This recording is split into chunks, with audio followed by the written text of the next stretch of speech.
It's time for this week's episode of Brandon Sports Talk, featuring in-depth interviews from those who are trending in the world of athletics. And now, here's the host of Brandon Sports Talk, Brandon Pate.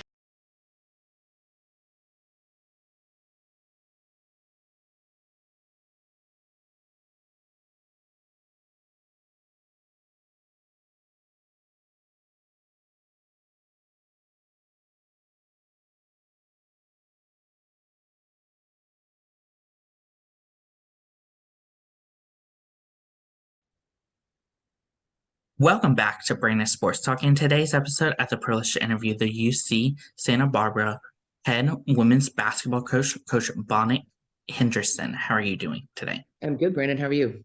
I'm doing good. Can you talk about how you knew that you wanted to get started in coaching in college women's basketball? Well, growing up, I've done this. I'm 37 years in now. So the question I get most of the time is, you always know you wanted to be a college basketball coach? No, I actually wanted to own my own sporting goods store. Crazy enough. I loved gear. My parents started their own business and kind of thought, well, maybe I'll do this. And thank goodness I didn't, because I'm like everybody else. I like a pair of shoes one day or 1 week and maybe not the next week. So I was my undergrad was in education, so I did student teach. So I was in the 5-year plan because of that, because I couldn't student teach and play. So I got to be a student assistant, and that's when I got the bug. I'm like, okay, this is really pretty cool. And I was, not much, a year older than the seniors. So then so that's kind of what I was, first generation college student. So someone said, how about being a GA? And I was like, whispered, like, what's that? We're first generation college, so I didn't even know what a graduate assistant was. So I'm really, really lucky. Really lucky got in how I got in when I got in, but I was a full-time assistant when I was a graduate assistant. So even better, better experience, something that would not happen today, but just programs back then were, just bare bones, really, in a sense, in the late 80s. What was that experience like going to St. Cloud State and playing collegiate basketball? It was great for me. It was about an hour and 15 minutes from my family. That was important to me. And but I'm old enough where we had to try out and survive 3 cuts to get a little bit of money. So, but it was a great experience for me. We were really good, and I had a really good relationship with my head coach, and great respect for her. And she's how it helped me get into the business. But yeah, we lost in the regional finals, go to the Final Four 3 years in a row. I'm over it, not really, but I'm over it, but not really. So we were good. We were really good. We had great teammates, and we're very talented. And so it was a really good experience for me, learning how to win, what it took to win, the work it took to win. So it was great for me. What was that experience like, getting to put on that uniform and representing St. Cloud State? It's fine. That's a long time ago. I put it on for the first time, but what has come full circle, the shorts are short again. Now the socks, I had long tube socks.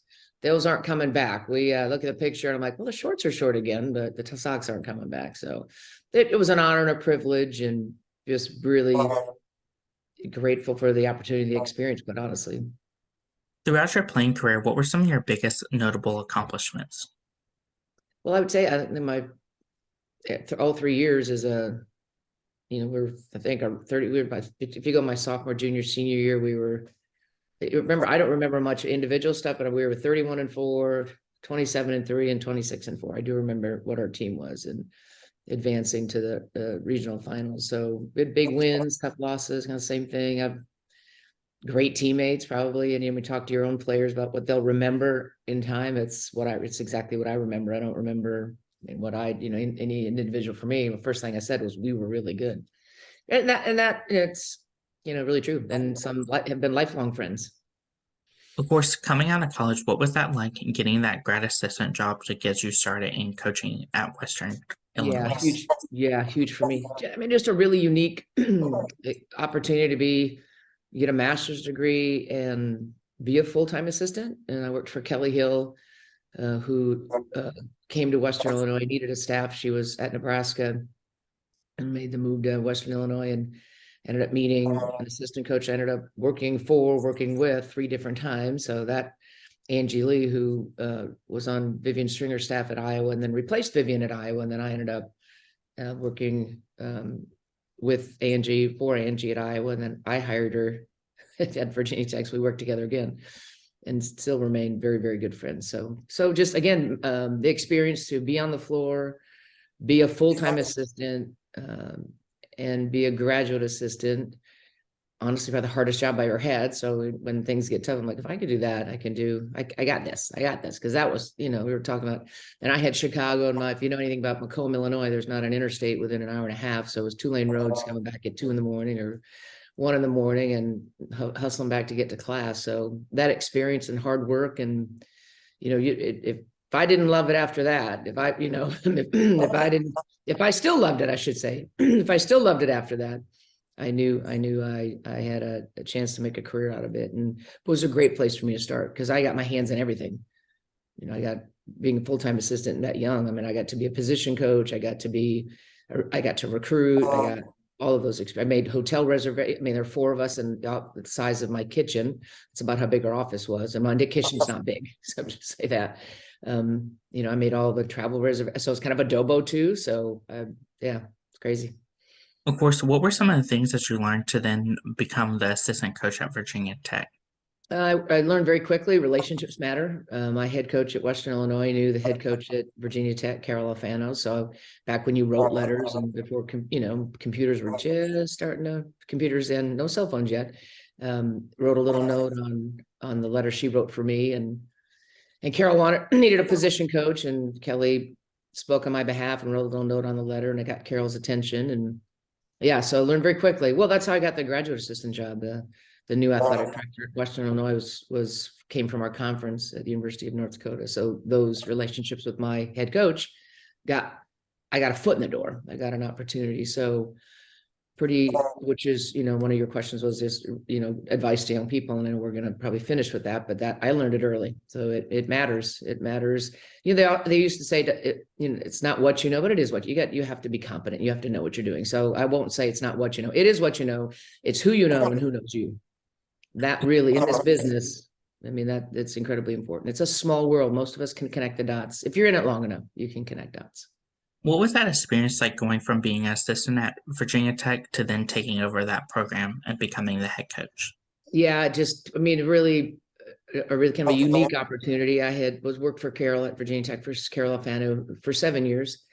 And all of us, entire staff, Beth Duncanberger was an assistant, both her and I, and Shelly Greenman and Noreen Paxlock was an assistant. We really just hunkered down and worked and got to the point where after I think 5 years, we'd made the NCAA tournament and advanced and conference championship, NCAA tournament. And at this point, I'd worked for 2 different people. And I thought, you know what, maybe it was time for me to, first I didn't want to be head coach. I'm like, this is crazy. These people are nuts. I'm not doing this. I'll right where I am. And then I'm like, well, maybe I don't want to do it. Maybe I want to do kind of that transition in your career.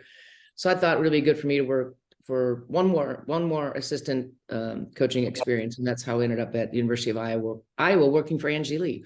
And it was great for me, just like the 2 experiences previous to that. So, I was at Iowa, and timing's everything. Coach Stringer had just taken the job at Rutgers, and what ended up being our sophomore class, their freshman year was the #1 recruiting class in the country. So Shannon Perry, who's now an assistant at UCLA, Nadine DeMond is a Division II assistant in Virginia. Malika Willis has been in exactly where Malika is now, but she's been a Division I assistant, talented assistant. In her career, Tangela Smith is an assistant at Northwestern. So Simone Edwards, God bless her, she's passed recently, but Simone most of those were my position. Those were my position players. Angie Hamlin, I'm gonna get in trouble if I start naming names. Susan Coring, from Indiana. And a great roster. So we won a Big Ten championship, went to the Sweet 16, 2 Big Ten championships, won to the Sweet 16, learned a ton, and then the opportunity, the position was open at Virginia Tech. So I interviewed, and never have underestimated for my first head coaching job that I was going back to a place that I had been for 7 years to navigate that landscape, who could impact, who could help, who assisted the community, donors. Because as I was assistant, I went on the Hokie Orange and Maroon tour and did that for a week at a time and met everybody I could and built relationships that ended up helping, when I was able to, was hired as the head coach. So it was really exciting and something like my two previous opportunities, just really grateful, and it impacted my career. And yeah, I remember I was so excited to get the job. I'm like, oh my God, who am I going to hire? It quickly went, this is amazing, to, okay, I got to build a staff, so it was amazing, and had great assistants, great staff, great players that ended up working with me after that. Took one of our point guard from Iowa, and Karen Clayton at that point, Lang, so got married, and Corey came with us, and Karen's at Duke now as an assistant. She was at Georgia, so connecting the dots still with just former players that ended up on our staff. Of course, what was that transition like from going from coaching at Virginia Tech as the head coach to then going to Kentucky in the SEC? I was at Kansas in the Big 12. Oh. Yep, you're all right. So going back to when I was a head coach at Virginia Tech, we were in the Atlantic 10 and then moved to the Big East. So I had, between conference meetings, had gotten a chance to meet Lou Perkins, who was the athletic director at UConn. And then he had gotten the job at Kansas. And then after, what year was that? 2004, after that season, he'd reached out to ask permission to speak and for us to meet. And, certainly believed in his vision. He had 2 national championships, men's and women's teams at UConn, and felt like from a resource standpoint and a commitment, and the commitment to building and growing, and certainly great respect for Coach Washington, Marion Washington, who had done an amazing job as the head coach prior to the job opening. So I felt like for my career, it was the right thing to do. Hard play. It was a tough decision, and really tough to leave, because it was just like I'd been there 14 years at Virginia Tech at that point. But it was I'd been from the Midwest, but really hadn't, outside of being at Western Illinois for 2 years, I'd really been on the East Coast at that point. Except that you stint back to Iowa and come back. So it was an exciting move, a challenging move, and I believed in where we could get to. It was just a lot of work to get there. So that was, an exciting experience. And Lou Perkins, I will forever be grateful. He committed to the program. He committed to what the resources it would take to be successful, and I was grateful for that. While at Kansas, what was that like getting to take that team to 2 Sweet 16s? Yeah, it was a byproduct of, that, I don't want to bore you with the story, but we just had we were so close. We'd played in the NIT championship in front of 16,300. It was sold out. And the next year, so that was in 2010. And then at that point, that year we had a really talented point guard, Angel Goodrich, had tore ACL her freshman year, and that was that year that we made the NIT run. Danielle McCray was a phenomenal guard from Otto Olathe and Kansas City. Aisha Sutherland, Carolyn Davis. We had a roster full of really talented players. Well, so then we go into the next year, that Danielle's preseason player of the year, because she averaged like 35 in the NIT, just phenomenal player. So we go into the being picked second in Big 12. And every year I was at Kansas, we were the number 1 RPI league in the country. So really talented. It was easier to win a national championship, we all joke, than it was to win a conference championship, because we had to play each other, with Baylor and A&M winning it, when I was there. So that we start the next year, pick second, Danielle's preseason player of the year, and Angel tears her second ACL tear, opening conference play against Oklahoma State at home. It's like it was yesterday.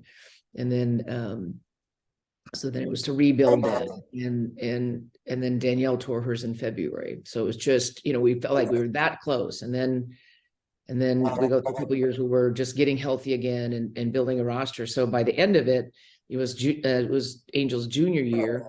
And even then, Carolyn Davis, who led the country in field goal percentage at 72%, she tore ACL February 12th. But we were able to bounce back. Aisha and Angel and Natalie Knight at that point, and just a roster full of Monica Engelman, who was from San Antonio, Texas. And that group battled, and it was gut wrenching when Carolyn went down. And we found a way. We beat Oklahoma to give us the chance. That's the only heartbeat we had, was a quality win on the road. It was that close, nip and tuck, whether we would make it or not, and made it. And just to be able to advance, we played Nebraska in the first round, and that was, they used to be in the league with us, and then they were in the Big Ten at that point. And then so we beat them in the first round down in Arkansas, and then beat Delaware with Deladon her junior year. Upset them, one of the 5-12, part of the 5-12 upset a couple times in my career, but And then we then we played Tennessee in Des Moines. Played Tennessee in Des Moines, and your trivia question for the day: your Pat Summitt's last win was against us. So she had retired after that. So then, then we regrouped, and we had we had Carolyn got back, she got healthy, Angel still healthy, tearing everybody up, and Monica Engelman got healthier and had another good run, and then Natalie Knight tore ACL at the end of the season. So it's like, good heavens. So really, to the perseverance and the toughness and the resiliency of that group, our staff, administration, everybody just going through it, but just, I think we had and every team goes through, you have a rash and a run. I'm gonna knock on everything here. I say that, knock on everything. You kind of go through the cycle of those injuries, and then we made it again. And then beat South Carolina. We got sent to Colorado, and then beat South Carolina. I think it might have been Dawn's second year, first or second year, I believe. And beat Colorado in the first round, and then ended up beating South Carolina, advanced to the Sweet 16, and then played Skylar Diggins in Notre Dame over at Old Dominion. So then we got sent to Old Dominion, and it was the matchup between really Angel Goodrich and Skylar Diggins, both two amazing point guards in their college careers, and they got the best of us. But great experience for our program to build momentum, and the Lawrence, Kansas is a basketball mecca. I mean, that's, they love men's basketball and women's basketball, and certainly that was evident. And to win and have that kind of success, and the roster, fun to watch, really talented group. So it was exciting, really, really exciting. And you're ever in those, and that, as a head coach, once you have that experience to watch the celebration in the locker room and just sit back and watch their faces, or on the court, or cutting down the nets and all that, that's, once you get a taste of that as a coach in this business, it's what drives me. It's what drives me moving forward to do what I can to, and all that means our staff and recruiting and the resources. And I've been very fortunate to 3 places I've been a head coach. Women's basketball has really mattered. It's important.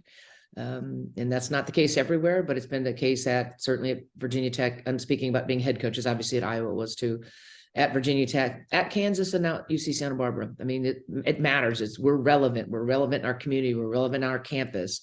And I would say that about all those 3 institutions. So for that, I will forever be grateful to have an opportunity to work at 3 places that really respect and care about women's basketball.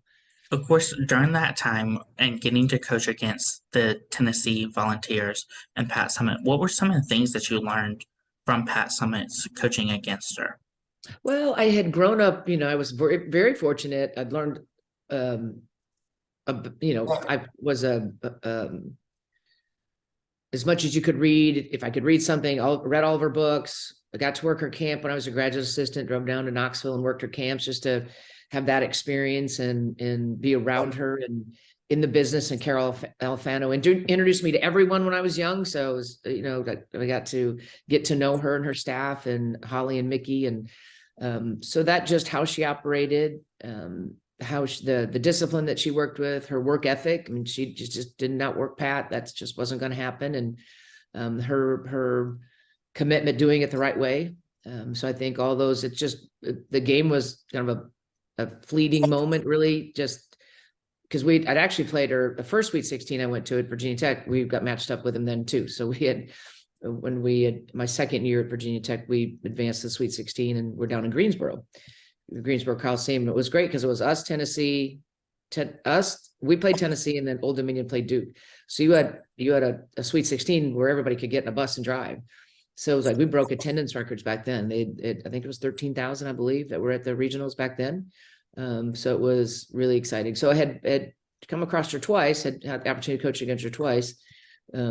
But I was learning and reading as much as I could, everything about her, and I'm very grateful for that I had that opportunity in my career, being when I got in, and certainly still hard to believe she's gone. I mean, sometimes I just shake my head, and it's so hard to believe it happened. But then got to hire one of her, Kyra Elsie, who's at Kentucky.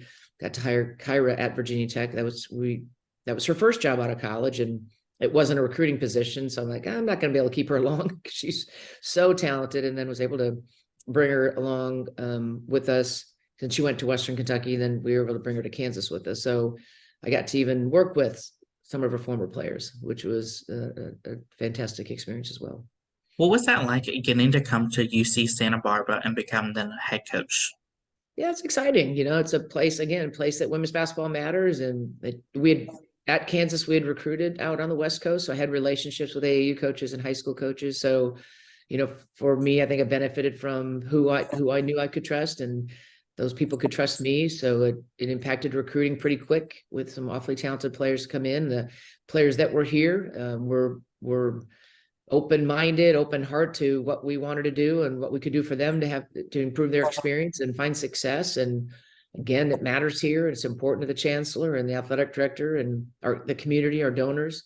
And there's so much talent on the West Coast, in particular, California. So it was different to get in a car and drive and watch and recruit. Hadn't done a lot of that, been in a lot of airplanes. Still, I mean, I'm joking, but still in airplanes recruiting.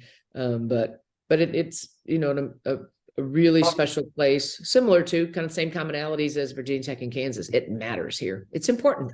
And that means a lot to not only myself, our staff, but, young women and their families. If you're going to work this hard, let's get in front of, let's try to find a place that really celebrates what you're doing. And we can do that here. We do that here. Can you talk about, of course, the culture that you've built for UC Santa Barbara? I would say similar to all three places I've been a part of, even in the two places I was an assistant. I think we're in the relationship business. I mean, it's not, sometimes most people are, I think, probably would be surprised how sometimes the basketball piece might be the last thing you get to at the end of the day when you're working about building relationships with your staff, with your players, families, recruiting. It's the players in your program, the players that you're recruiting, in the department, relationship building in the community.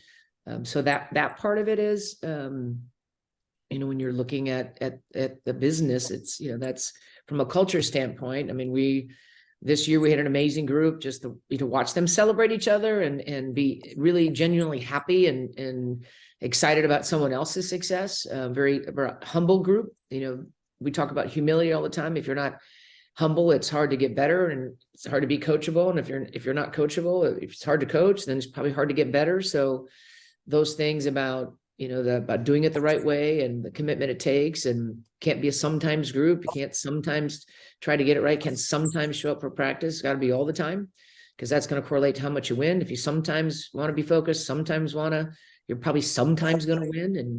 And that none of us signed up for that. We want to win a lot and all the time.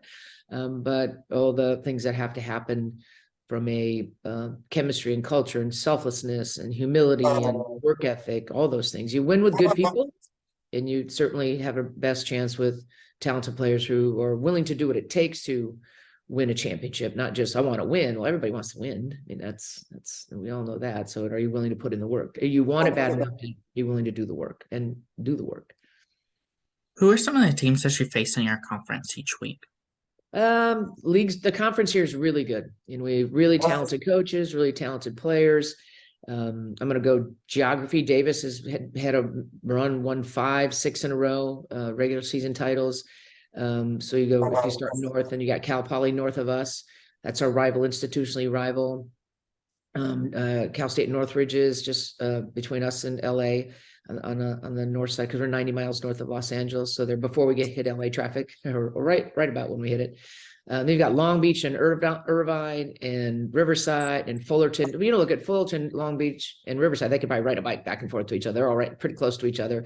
Riverside's a little bit more in the Inland Empire. And then we've added Bakersfield and UC San Diego to the league 2 years ago, and you've got Hawaii in the league. So I better not have missed anybody. If anybody catches a thing, there's 11 of us in the conference now.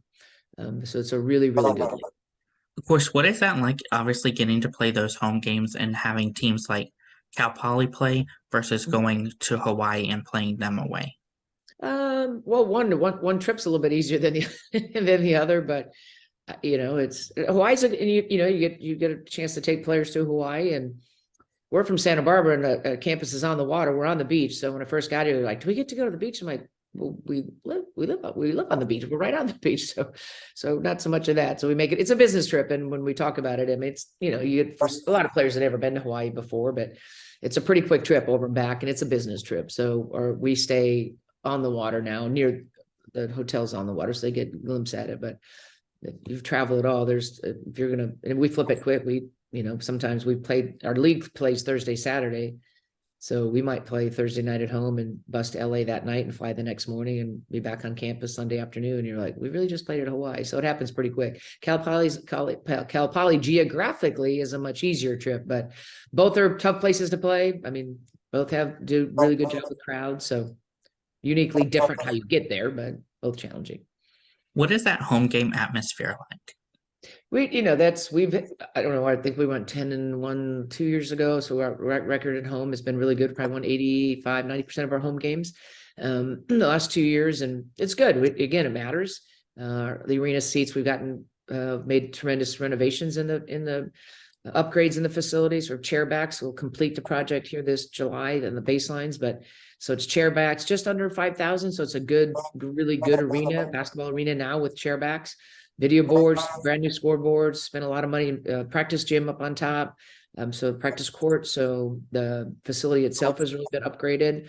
So we're in the community. You got to build a fan base. For us, when you win, obviously anywhere I've been, you win, they continue to come. It's part of it. It's part of success. Drawing a crowd, but the responsibility we have to get in the community. We do a really good job with youth groups and Page Youth Center and Boys and Girls Club and Girls Inc. and Special Olympics and all the elementary schools here. And in turn, work to build relationships and then hopefully get them to come to games too. So it's good. It's a great atmosphere. It's called the Thunderdome. So on purpose. So it sounds like get it rocking in there. It sounds like thunder's going on. Of course, what does that recruitment process look like for those prospective student athletes? Most important thing for all of us is to, across the country, anywhere I've been, is to get them to campus, and this is a beautiful place, but that's icing on the cake for us. We're a top 10 public institution. So a quality education, when you talk about making a decision that's going to last you 40 years, you play 4 years, but this is a 40-year decision. And it really can impact the trajectory of their professional careers, coming out of here with a diploma from UC Santa Barbara. So it's a place that women's basketball matters. So you've got that academic experience, elite classroom experience, and we believe in the elite basketball experience without sacrificing either one for the other. And then it's a beautiful place to live. It's not why you should come here, but if everything else is, if you're excited about everything else, and you get to live where Oprah lives, then it's not a bad gig. It's good enough for Oprah. We feel like it's good enough for us. So. Just kidding. As a head coach, what is it like seeing those freshmen put on that uniform for the first time and your seniors putting it on for the last time? Yeah, but both are exciting. One probably more emotional with the seniors, but it's exciting for them, and just to be a small part of their career and their path and how they got here and opportunities they'll have when their careers, basketball playing careers and academic careers, once they've graduated. It's something if to be in it as long as I have, and people that have been in it as long as I have, or their careers lasted this long, there aren't enough wins to sustain that. If that's the only reason you're doing this, there's a lot that goes into this. And so much of it is, for me, what keeps me in it is the relationship piece. And obviously winning is important. I'm not trying to minimize winning, but it's not about winning. There's no way. If you only hung your hat on success and winning games, I would have been out. It wouldn't have lasted this long. It's about the people. It's about the relationships, about, tracking on, we've got players playing overseas. A couple that played at Virginia Tech, they're still playing overseas, or just recently retired. We've got 5 that played for us here, and tracking them in their careers. And when are they going to let go of it? And as their parents say, get a real job. But, just watching them, and with social media, that's so much easier now. We've got 2 players just finishing in Israel, and with one in Egypt, and Aisha's been in France, and with former player here, all-time great here. I think I shouldn't say her name if I think she retired, but it's got to be getting close for her. Just to follow Kristen's career from here that played here. So it's emotional, it's exciting, it's a proud moment for all of us, that first and the last time. But just to think all that goes in between that first and the last time, it's a lot. And to be a small part of that as a head coach and as a basketball coach is exciting. As a head basketball coach, what is it like seeing those players go on to the WNBA and live out their professional dream of playing basketball? Right. And the WNBA, as we're all realizing now, is amazing players are being cut. So that's a tough. I've had Angel Goodrich and Danielle McCrae Eva Kublina back to Virginia Tech was drafted and made a roster, then didn't survive the last cuts, which is, there's no shame in that because there's just not enough jobs in that league. And so for a majority of whether it's in the WNBA or to play overseas, they're playing professional. They are professional athletes, and getting those that played in the WNBA obviously then played overseas too. So it's proud, and that's for them to fulfill that and watch their families experience that. It's an amazing opportunity to be a small part of that. What advice would you give those players looking to play at college and then go on and play in professional after collegiately?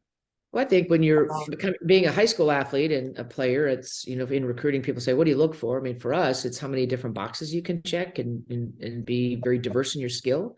To be a 3-level scorer if you're a perimeter, and really stretch, as a 4 and sometimes 5 now, because the game's changed so much. How many different ways can you impact success? And that'll be how you get an opportunity in college, and that's how you'll get an opportunity at the next level. It's all about impacting success. What do you do? How do you find your niche?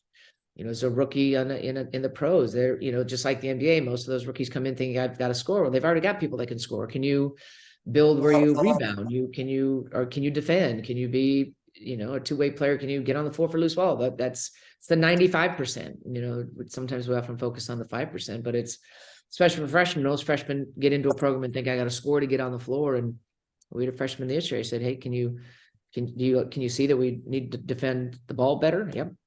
We had a really good post player. I said, what do you think? You can throw the ball inside? Yeah, I can do that. Well, all of a sudden she's throwing the ball inside and it's and ones, and she's getting all puffed up because she's, getting celebrated, and everybody's dabbing her up. And all of a sudden you start to make shots and get to the rim. But I never talked about scoring, but that ripple effect, especially when you're young, sometimes when you don't focus on that, when you're young as a freshman, now she'll be in a different role this year. But yeah, so that's, find your niche and check as many boxes as you can. Be a great teammate. That's a really big box. That's an important box to check.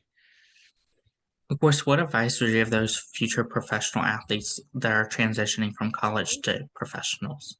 Same thing. I mean, we're your niche and grow your game, and improve your strengths and reduce your weaknesses, your challenges, things that you're not great at, and don't give up on what you're really good at, because that's how you're going to get an opportunity. But the same thing, how can you impact success? I mean, the diversity of your skill set defensively, you're going to have to guard. You're going to, those are elite level scorers in the league. You've got to be able to keep people in front of you. You've got to be a good rotational defender. Kind of the same thing. It's just at a higher level. It's about, where you finished your career in college. Where do you grow from here? The work you still put in. What advice? It's so competitive. Everybody's so good. I mean, just the last couple of days, people getting cut. I'm like, well, yeah, there's a whole, somebody put it on Twitter this morning. There's a whole league training at home right now. Like all the players that got cut. There's a really good team training at home, and probably half a league right now, or the whole league. Could be another WNBA league of talented players who have been cut, don't have an opportunity at this point. What advice would you give those coaches that are looking to get started in coaching in college basketball, whether it's being assistant coaches or running their own program like a head coach? I think, it's about relationships. It's about networking, but networking alone isn't going to, because at the end of the day, you got to do the job. You got to be able to do the job. Being able to develop a skill set, develop a niche, and be comfortable in communication, understand how to recruit, understand technology, understand, especially at your, I think sometimes the mid-majors are, not that I would say turn down a Power 5 opportunity. I'm not saying that, but mid-major, don't be afraid of. It's really, sometimes we get hung up about what's the brand on our shirt, but really, I really felt like, especially for me, and I would say that, I would still say that it matters who you work for. Will you be given an opportunity to have an input? Will you, you're in a mid-major program, you're going to get your hands on a lot of different things. And that's why I went back to when I was a graduate assistant. I mean, I was really a Dobo and an assistant, and a go get the coffee. I did everything because I was a graduate assistant and we had only staff of 3. So it was really good for me and to have those experiences where I have a working knowledge of how things work. And again, there's nothing wrong with Power 5. I've been both.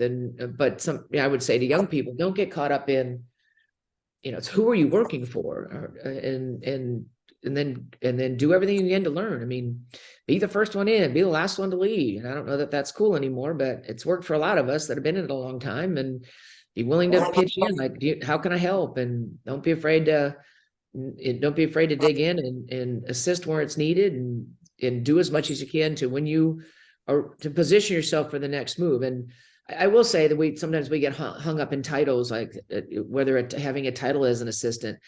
The best way to move in this business is do whatever you can to help the program you're out win. That's how people move. Now you have to build relationships, and that's important too. But you can have all these relationships. If you're a program that never ever wins, a title's not going to help you. And not a lot of people, still have to. We're in the business of competitive success.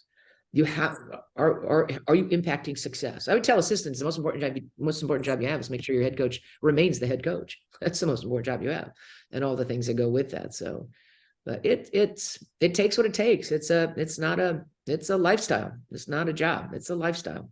Just some people, when you first get in it, I remember my family said, "Is this a full-time job?" I'm like, "Yeah, it's a full-time job. It's a job and a half." Are you on a 10-month contract? No, it's 13 months. Is there such a thing? But I love it. I've been very lucky. 37 years, and I still every day I get up and go, man, I got to go to work. It just, hey, what do I have today? That doesn't mean we have frustrations. And I'm not saying that. I mean, it's life. It's, the roller coaster sometimes with all of it, but I've loved it. I'm grateful for all the relationships I've had with people, and to meet people, and places I've been able to travel, all those things on top of it. Yes, is it work? Absolutely, it's work.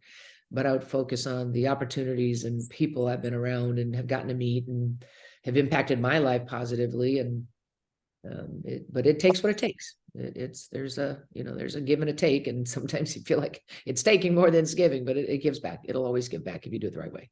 That's great. I'd say give back in relationships. That's great advice. Where can my listeners find you on social media along with the program app? What I think I'm pretty much Coach Bonnie UCSB at everything. Keep it pretty simple. So I'm not hard to find. It's not like some code for something. So on Instagram, Coach Bonnie UCSB, I think, UCSB women's basketball, I think on Instagram, and Twitter's similar handles. So pretty easy to find. Thank you again, Coach Bonnie, for your interview, and best of luck in your future at UC Santa Barbara. All right. Thanks, Brandon. Appreciate you. You can find Brandon Sports Talk on Instagram at Brandon Sports Talk, Twitter at Talk_Brandon, and you can find me on YouTube at Brandon Sports Talk. Don't forget to like, comment, and subscribe. Thank you again, Coach Bonnie, for your interview, and best of luck in your future. Thank you. You've been watching Brandon Sports Talk. Please feel free to like, share, and subscribe to Brandon Sports Talk on social media and on YouTube.